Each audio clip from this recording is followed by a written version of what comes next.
नमस्कार. सुर्वे मास्तरांच्या या माझे विद्यापीठात तुम्हा सगळ्यांचं मनपूर्वक स्वागत. स्वामीराज प्रकाशन आणि प्रभा प्रकाशन यांच्या संयुक्त विद्यमाने मराठी आठव दिवस तृतीय वर्धापन दिनानिमित्त सुर्वे मास्तरांच्या साहित्य संमेलनामध्ये तुम्हा सर्व रसिकांचं आणि मान्यवरांचं मनपूर्वक स्वागत. आपण आत्ताच सुर्वे मास्तरांचा जीवनपट इथे पाहिला.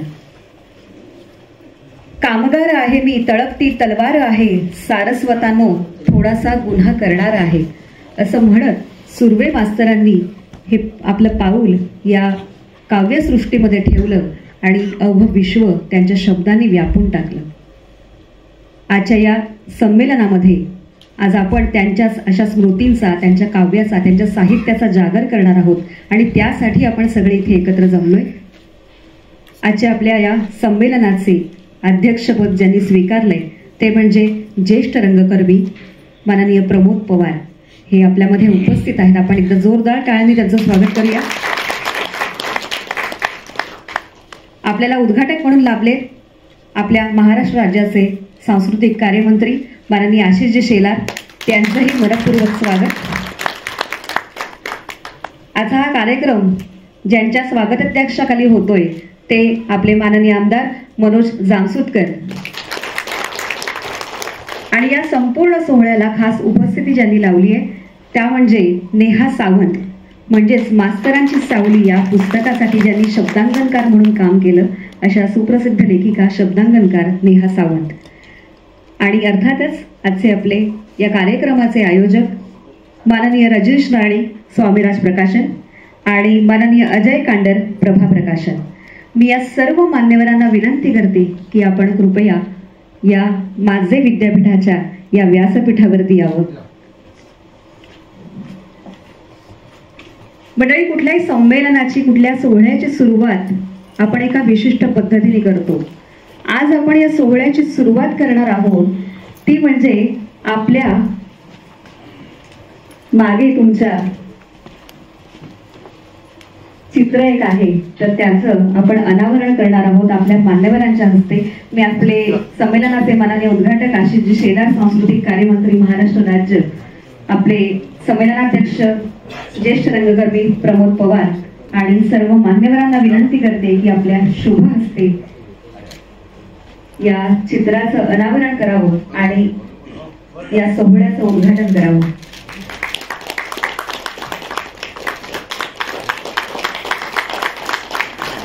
अत्यंत सुंदर असा मास्तरांचा हा फोटो आणि त्याचं अनावरण आपल्या मान्यवरांच्या शुभ हस्ते झालेलं आहे.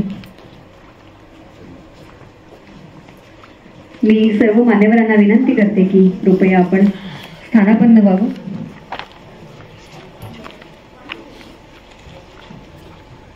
कुठलाही कार्यक्रम म्हटला, कुठलाही सोहळा म्हटला की त्याच्यासाठी आयोजन हे अत्यंत महत्त्वाचं असतं आणि त्याचं स्वागताध्यक्षपद स्वीकारणं हे त्याहूनही जास्त महत्त्वाचं असतं, कारण अनेक गोष्टी या सगळ्या मागे असतात. आणि आजच्या या संमेलनासाठी ज्यांनी हे स्वागताध्यक्षपद स्वीकारले ते म्हणजे आपले माननीय आमदार मनोज जामसुदकर. मी त्यांचं स्वागत करते आणि रजनीश राणे आणि अजय कांडर या दोघांनाही विनंती करते की आपण त्यांचं इथे स्वागत करूया, त्यांचा सन्मान करूया आणि त्यांना विनंती करूया की त्यांनी या संमेलनाचं स्वागताध्यक्षपद स्वीकारावे. स्वामीराज प्रकाशनाचे रजनीश राणे आणि प्रभा प्रकाशनाचे अजय कांडर.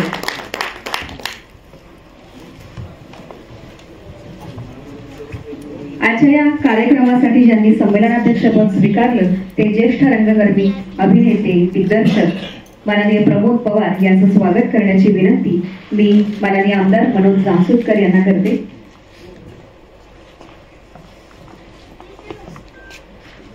पुस्तक भेट, शेला आणि एक छोटी छानशी ट्रेन असं या सन्मानाचं स्वरूप आहे.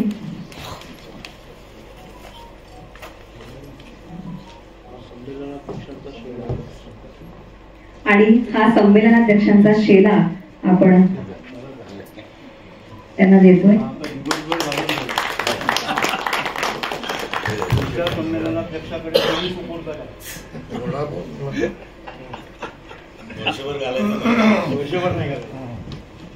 वर्षभर तो जपून ठेवायचा. यानंतर आपल्या आजच्या कार्यक्रमाचे उद्घाटक माननीय आशिष शेलार, सांस्कृतिक कार्यमंत्री महाराष्ट्र राज्य, यांचं स्वागत करण्याची विनंती माननीय आमदार मनोज जामसुदकर यांना करते.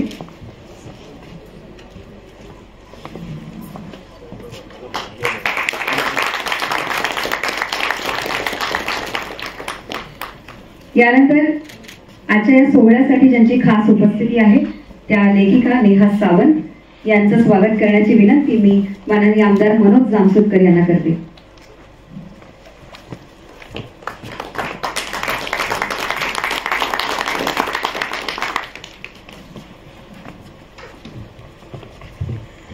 आजच्या कार्यक्रमाचं तुम्ही वैशिष्ट्य बघितलं तर 2 आयोजक आहेत, स्वामीराज प्रकाशन आणि प्रभा प्रकाशन. दोन्हीही प्रकाशन व्यवसायातली माणसं, एक मुंबईतलं आणि एक कणकवलीमधलं, आणि तरी सुद्धा एकत्रपणे येऊन हा इतका सुंदर सोहळा, एक सुंदर संमेलन त्यांनी इथे आपल्यासाठी आयोजित केलंय.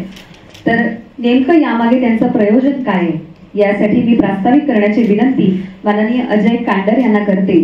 पण तत्पूर्वी अजय कांडर म्हणजेच भारत सरकारच्या साहित्य अकादमीचे माजी सदस्य, ज्यांचे 4हून अधिक कविता संग्रह प्रकाशित आहेत. अमेरिकेतून दिला जाणारा महाराष्ट्र फाउंडेशन तसंच जैन उद्योग समूहाचा 1 लाखाचा पुरस्कार त्यांना प्राप्त झालेला आहे. तसं असे अनेक पुरस्कार आहेत, 25हून अधिक पुरस्कार त्यांच्या काव्यसंग्रहाला मिळालेले आहेत. आणि वैशिष्ट्य म्हणजे 11 विद्यापीठांच्या अभ्यासक्रमामध्ये त्यांच्या कवितांचा समावेश करण्यात आलेला आहे. ही अत्यंत अभिमानाची गोष्ट आहे. तसंच शालेय अभ्यासक्रमात सुद्धा त्यांच्या कवितांचा समावेश आहे.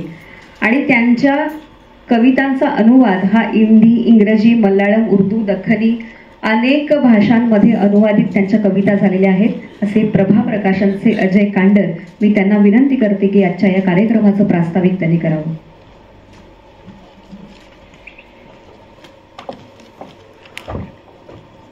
नमस्कार. मला माहित आहे शेलार सरांना जायचं आहे लगेच. आदरणीय मंत्री शेलार सर, या संमेलनाचे अध्यक्ष आणि सुर्वे मास्तरांच्या कवितेचे अभ्यासक प्रमोद पवार सर, आमदार साहेब, आमच्या भगिनी आणि ज्यांनी सुर्वे मास्तरांची खरी कहाणी जगभर पोहोचवली अशा स्नेहा सावंत, माझे सहकारी, माझे कलिक, आम्ही 8 वर्ष पुढारीमध्ये एकत्र होतो आणि नंतर मुंबईत येऊन 8 दिवस ही मराठी भाषेसाठी चळवळ राबवली. माझ्या या मित्राचा अतिशय अभिमान वाटतो. रजनीश राणेसाठी जरा जोरदार टाळ्या वाजवा. मराठीसाठी संघर्ष राजकीय पातळीवर करणं वेगळं, ते आपण समजून घेऊ शकतो.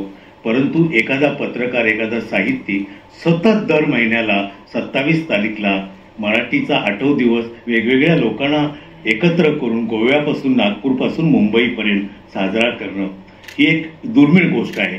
मला असं वाटतं की या कार्यक्रमाच्या निमित्ताने सांस्कृतिक मंत्री शेलार सर त्याची नोंद निश्चितच घेतील. तुम्हाला एक गोष्ट लक्षात आली असेल, नारायण सुर्वे कोकणचे तळ कोकणातले, शेलार सर तळ कोकणातले, स्नेहा सावंत तळ कोकणातल्या आणि 2 आयोजकही आम्ही तळ कोकणातील. मला असं वाटतं की भूमीची जी ओढ असते ती शब्दातूनच लागलेली असते. मी जेव्हा 6 महिन्यापूर्वी दादरला रजनीश राणेंना भेटलो सहज, तेव्हा गप्पा मारता मारता या संमेलनाची एक कल्पना सुचली आणि रजनीश राणे यांनी ती लगेच उचलून धरली. मी म्हटलं पैशाचं कसं काय करायचं, तर राणे सर म्हणाले की पैशाची काळजी करू नका, फक्त आपण नियोजन कसं करायचं ते सांगा. मी म्हटलं आपण अतिशय गंभीरपणे कार्यक्रम करू, जेणेकरून सुर्वेंची जी कविता आहे, तो जो आशय आहे, शोषित वर्गाचं सगळं दुःख त्यांनी मांडलंय त्याला गालबोट लागू नये. आणि मला छान वाटतं की दृष्ट लागेल असा राणे सरांनी इथे कार्यक्रम आयोजित केलेला आहे. साहित्य चळवळ असो किंवा लेखन असो, आणि सुर्वे मास्तरांची कविता जेव्हा आपण वाचतो तेव्हा एक लक्षात येतं की साहित्य हा व्यवस्थेतील हस्तक्षेप असतो. 145 कवितेतून एखादा कवी जगभर कसा पोचतो, पद्मश्री मिळते, जनस्थान पुरस्कार मिळतो, महाराष्ट्र फाउंडेशन सारखा मोठा पुरस्कार मिळतो. मला असं वाटतं की पुरस्कार ही काय गुणवत्ता सिद्ध करण्याचा निकष नसतो. आधी गुणवत्ता सिद्ध झालेली आहे म्हणून त्याला पुरस्कार मिळतो, हे सुर्वे मास्तरांनी सिद्ध केलेलं आहे. आणि एक गोष्ट अशी की मी खेड्यातला बावशीसारख्या छोट्या शेतकरी कुटुंबातला, शिक्षणाची पार्श्वभूमी नाही, सांस्कृतिक पार्श्वभूमी नाही, पण अशा खेडोपाड्यातल्या महाराष्ट्रातल्या अनेक पोरांना सुर्वे मास्तरांनी लिहिण्याचा आत्मविश्वास दिला. किती सोपे शब्द आहेत. म्हणजे सुरुवातीला तर मास्तरांनी, मी त्या भेटायला त्यांच्या घरी गेलो होतो तेव्हा ते म्हणाले मला कवीच मानत नव्हते. मला असं वाटतं की जो कलाकार इतिहास निर्माण करतो त्याला सुरुवातीला अशीच उपेक्षा येते. सुर्वे मास्तरांनी तर इतिहासच निर्माण केला. मला असं वाटतं की मराठी साहित्याचं नाही तर भारतीय साहित्याचा जर कवितेचा इतिहास लिहायचा असेल तर सुर्वे मास्तरांना वगळून तो लिहिला जाऊ शकत नाही. आज या क्षणाला जर सुर्वे मास्तर हयात असते तर नक्कीच त्यांना ज्ञानपीठ पुरस्कारही मिळाला असता. मला असं वाटतं की ज्या भावनेने ते लिहित होते किंवा राणे सरांनी ज्या पद्धतीने ती फिल्म तयार केली, अगदी अवघ्या 2 दिवसात ती फिल्म सगळं नियोजन केलं, तर हे जी दृष्टी आहे सगळ्याची ती शोषित वर्गासंदर्भातली आहे. इथला कामगार वर्ग आहे, गिरणीतला जो वर्ग आहे त्याला आपलं म्हटलं. मला असं वाटतं की सुर्वे सरांची काही मोठी आर्थिक स्थिती नव्हती, पण जेव्हा 95ला त्यांची अखिल भारतीय परभणीला साहित्य संमेलनाचे अध्यक्ष म्हणून निवड झाली तेव्हा हेतला आम्ही आमच्या काही मित्रांनी सत्कार त्यांच्या गावी केला होता. तर आम्हाला ते स्टेजवरून असे म्हणाले की मी एवढ्या गोष्टीसाठी तुमचे आभार मानतो की मी माझ्या गावच्या शाळेत आलो जिथे शिकलो नाही, पण जिथली मुलं शिकतायत आणि ज्या अनाथ मुलाला गंगाराम सुर्वेंनी रस्त्यावरून उचलून आणलं आणि एवढं मोठं केलं, तर या मुलांसाठी मी काय करू शकतो. तर 95 साली सुर्वे मास्तरांनी 10,000ची देणगी त्या शाळेला दिली होती. मला असं वाटतं की ही भूमीची आस्था, माणसांची आस्था म्हणजेच कविता असते. कविता म्हणजे वेगळं नसतं. माणसाला वगळून कविता काही करता येत नाही. मी जादा बोलत नाही. हा कार्यक्रम अतिशय देखणे पद्धतीने रजनीश राणे आणि आम्ही मंडळींनी जरी केला असला तरी यामागची सगळी मेहनत, तपस्या नेवे असतील, आमचे सुधीर चित्ते असतील, त्याच्यानंतर सोनाली ही आपली वृषाली असेल, ही सगळी, आता काही लोकांची नावं मला घेता येत नाही, पण मला छान वाटतं की या सगळ्या मंडळींनी ही 8 दिवस चळवळ मोठ्या प्रमाणात सुरू ठेवली आहे आणि या निमित्ताने आम्ही हे सगळं संमेलन आयोजित केलं आहे. खूप दूरवरून, वाईवरून, साताऱ्यावरून, पुण्यावरून, कोल्हापूरवरून, कोकणातून लोक आलेले आहेत, औरंगाबादहून लोक आलेले आहेत. मी या सगळ्यांचं मनापासून स्वागत करतो. खूप लोक इथे चांगले मान्यवर आहेत. राणे सर आहेत, दुसरे राणे सर आहेत, राणे वहिनी आमच्या आहेत, सफर अली आमचा मित्र सोलापूरहून खास आलेले आहेत, मातोंडकर सर आलेले आहेत. मला असं वाटतं की खूप लोक चांगले या क्षेत्रातले आलेले आहेत. मी या सगळ्यांचे मनापासून स्वागत करतो आणि थांबतो. धन्यवाद.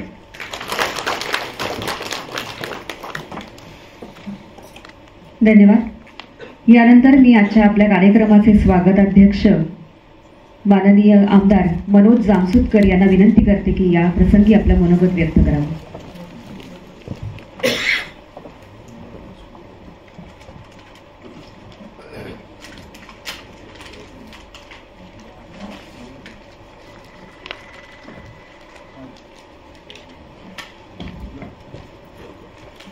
सगळ्यांना जय महाराष्ट्र. मराठी आठव दिवस तृतीय वर्धापन दिनानिमित्त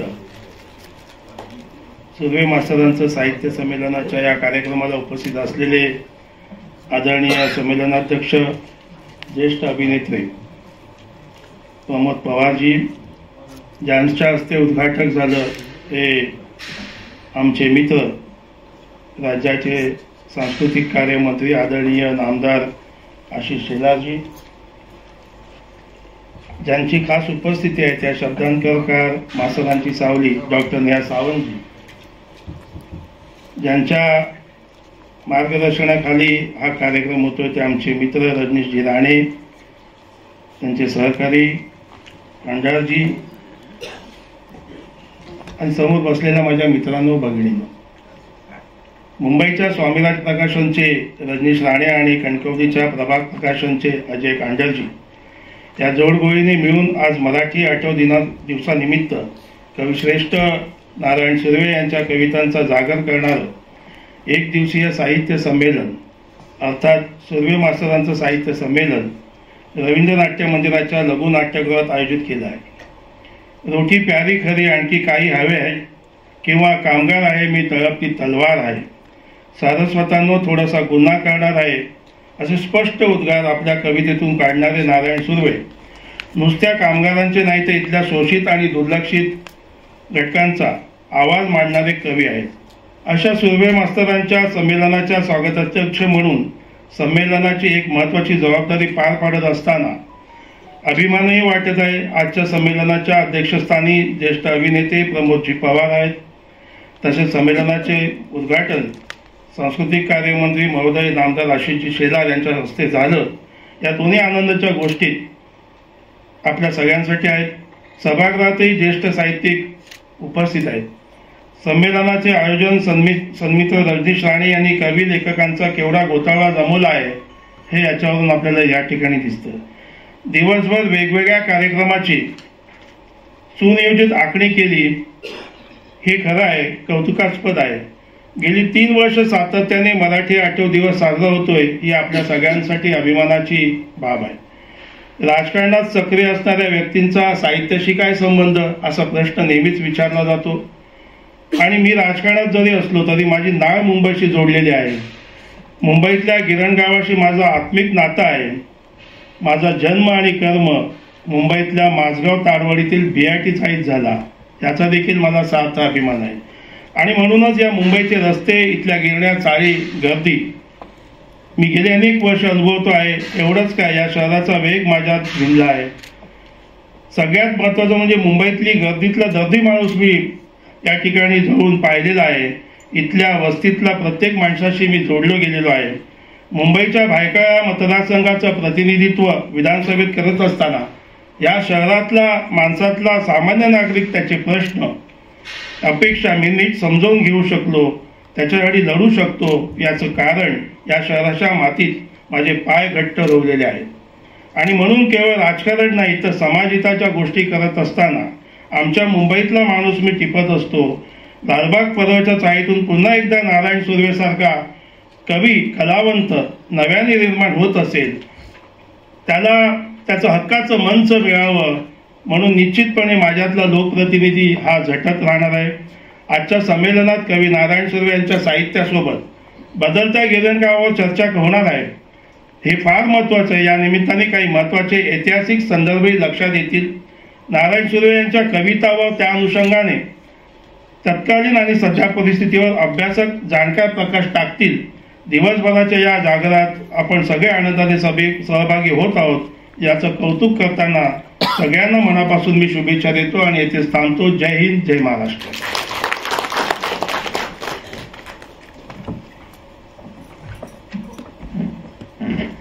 यानंतर आजच्या आपल्या संमेलनाचे उद्घाटक माननीय आशिष शेलार, सांस्कृतिक कार्यमंत्री महाराष्ट्र राज्य यांना विनंती करते की या प्रसंगी आपलं मनोगत व्यक्त करावं।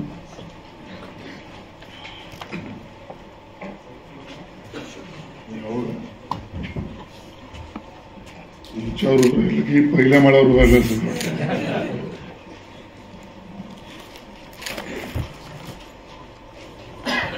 सुर्वे मास्तरांचं साहित्य संमेलन आणि त्याचे पहिलं वर्ष आहे।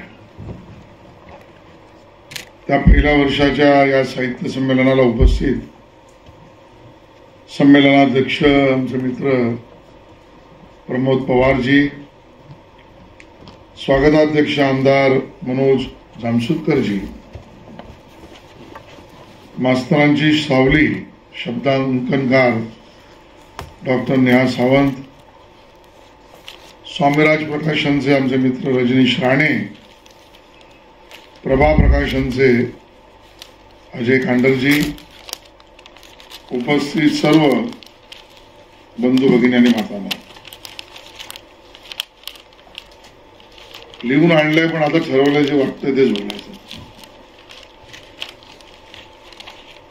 याचं कारण स्पष्ट आहे की सुरुवातीला याचा उल्लेख मला करावासा वाटतो की प्रमोद पवार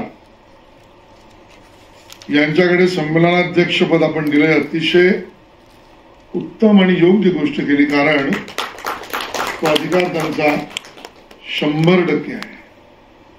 आमच्या भाषेत 100% आहे.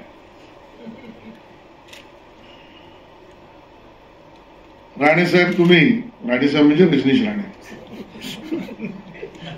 कारण सगळी कोकणातल्या मंडळीची नाव तुम्ही घेतली आणि ती तळ कोकणातली घेतली. तुमचे प्रयत्न आणि तुमची चिकाटी याला जेवढी दाद द्यावी तेवढी कमी आहे. कारण एक चळवळ मराठीसाठीची उभी करणं आणि त्याच्या मागे खऱ्या अर्थाने मी पुढे जाताना कोणी असेल कोणी नसेल याची चिंता न करणं. आणि मग अजयजींनी सांगितलं की आमच्या सुर्वे मास्तरांचं साहित्य संमेलन केलं पाहिजे, तर समोर काय वाढून ठेवलं माहीत नसताना पण त्यात उडी घेणं. मला वाटतं या तुमच्या आत्ताच्या वातावरणात, आत्ताच्या परिस्थितीत सुर्वे मास्तरांचं साहित्य संमेलन घेण्याचं जे धाडस तुम्ही दाखवलंय त्याला माझा त्रिवार सलाम. अजयजींनी सुद्धा या सगळ्यात हातभार लावला. आमच्या कणकवलीचे आहेत, मी गुरामवाडी मालवणचा, आणि म्हणून हा योगायोग जो जुळून आलाय मला वाटतं हा दैवी योग आहे. आणि मनोज आमच्या गिरण गावाचाच प्रतिनिधी आहे. माझ्या डोळ्यासमोर माझं लहानपण येतं. हे संमेलन बऱ्याच अंशी इथे बसलेल्या प्रत्येकाला वर आणि खाली वर्षभराची साहित्यिक ताकद देणार आहे, वाङ्मयीन ताकद देणार आहे, आपले पण जाणून देणार आहे, स्वमध्ये पुन्हा मागे नेणार आहे. आणि म्हणून त्या भावनेने मी म्हटलं, माझा जन्म 7 रस्त्यातल्या कुंभार चाळीत, डावीकडे चर्च, उजवीकडे कस्तुरबा हॉस्पिटल आणि समोर आर्थर जेल.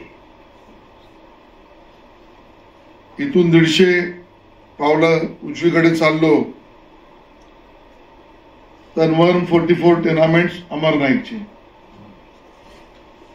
आणि डावीकडे 400 पावलं चाललो तर दगडी चाळ रणगावची. 50-60 पावलं मागे गेलो तर बकरी अड्डा आहे. आणि या 4-5 किलोमीटर मध्ये टेमकर मुल्ला पण आहे. टेमकर मुल्ला माहिती आहे, मनोजला माहिती आहे. आणि मग या सगळ्यात चिंचपोकळीचा ब्रिज उतरलो की आजोळ सरस्वती सदन आहे. चिंचपोकळीचा चिंतामणी आता झाला, पहिला चिंचपोकळीचाच गणेशोत्सव होता. तो गणेशोत्सव मला दिसतोय. डिलायर रोडला राहणारी मावशी दिसते, समोरच जाणारी महापालिकेच्या शाळेतल्या माझ्या सख्या बहिणीचे पहिले दिवस मला आठवत आहे. आणि या सगळ्या भागात दत्ता सामंतांच्या सभा, शरद खातू आमदार कसे झाले ते, अण्णा डांगेंपासून वामनराव महाडिक, वामनराव परब, या सगळ्यांचा भाग मला दिसतोय. गिरगावातली शाळा आठवते. आणि म्हणून म्हटलं हे सगळं तुम्हाला आठवेल. आजच्या दिवसाभरात तुमच्याशी संबंधित ही जी मुंबई आहे ही तुम्हाला सगळ्यांना आठवेल. आणि म्हणून हे साहित्य संमेलन मला असं वाटतं आपल्या स्मृतींना अजरामर करणारं साहित्य संमेलन. सुर्वे मास्तरांचा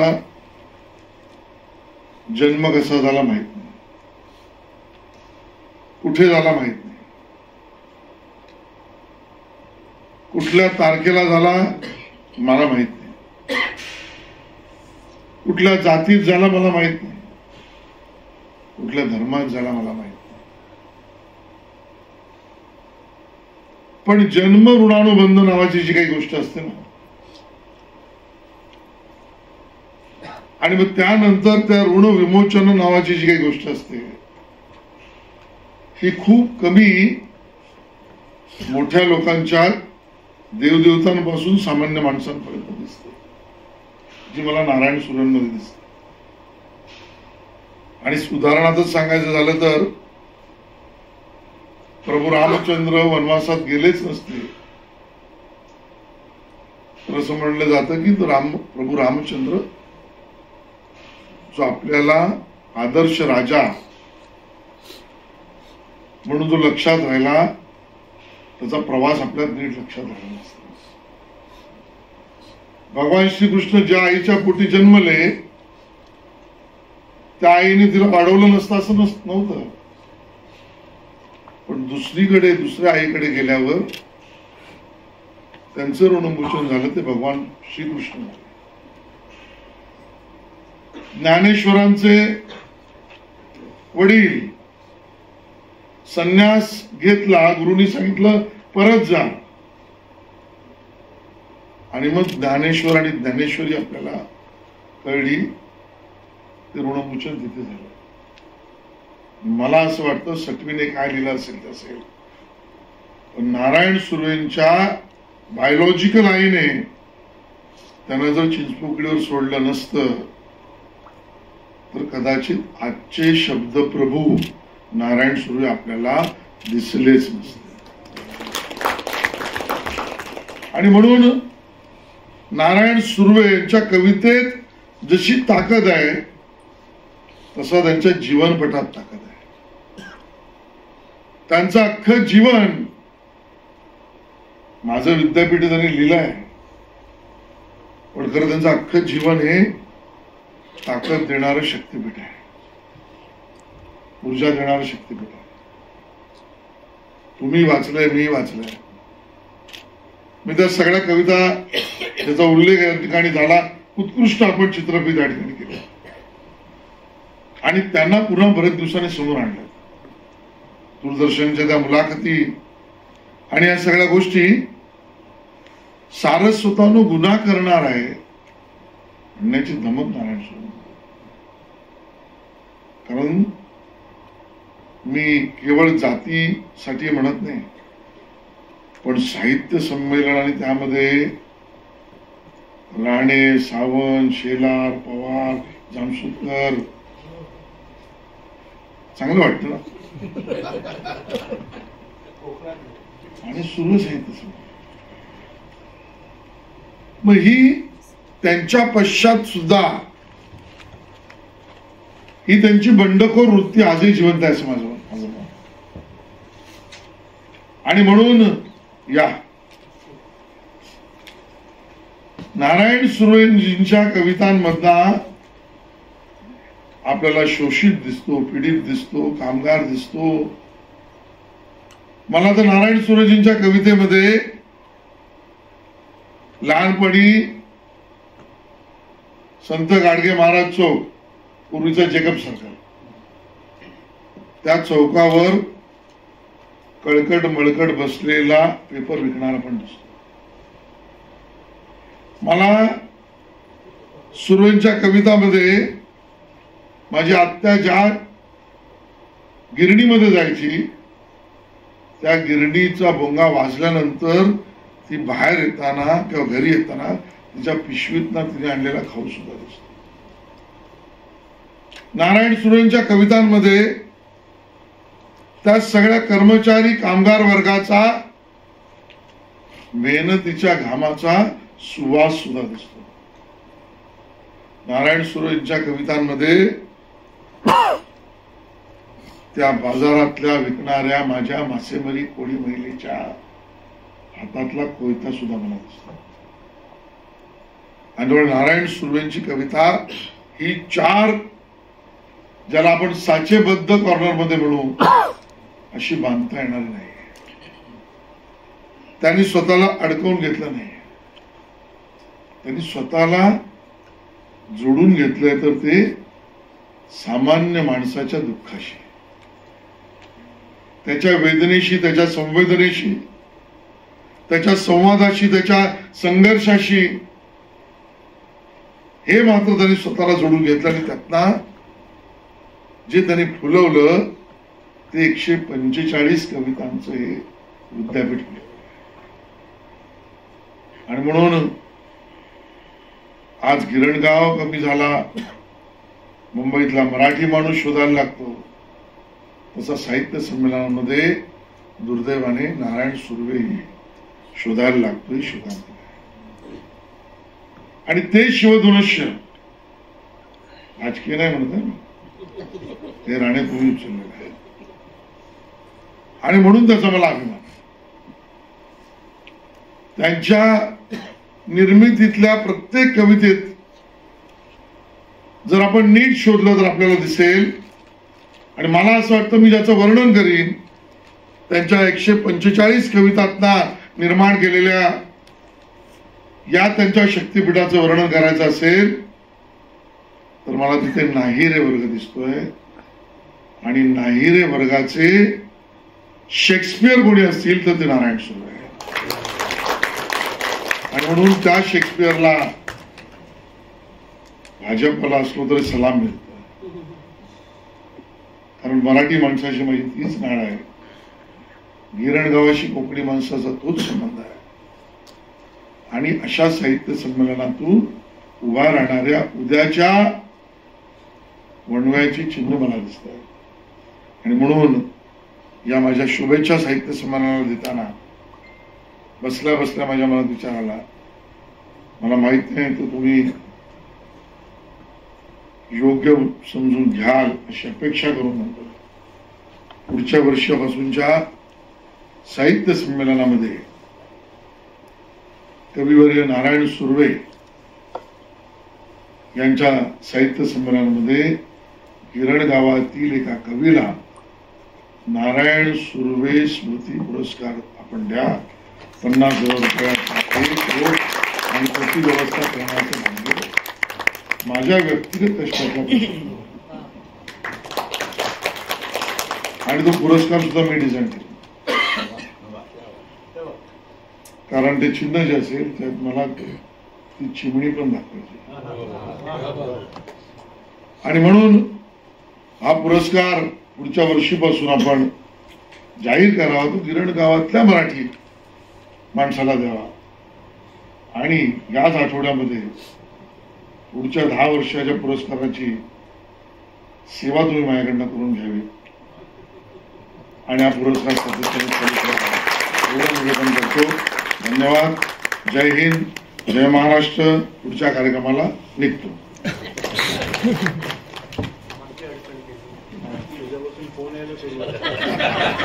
माझा पुरस्कार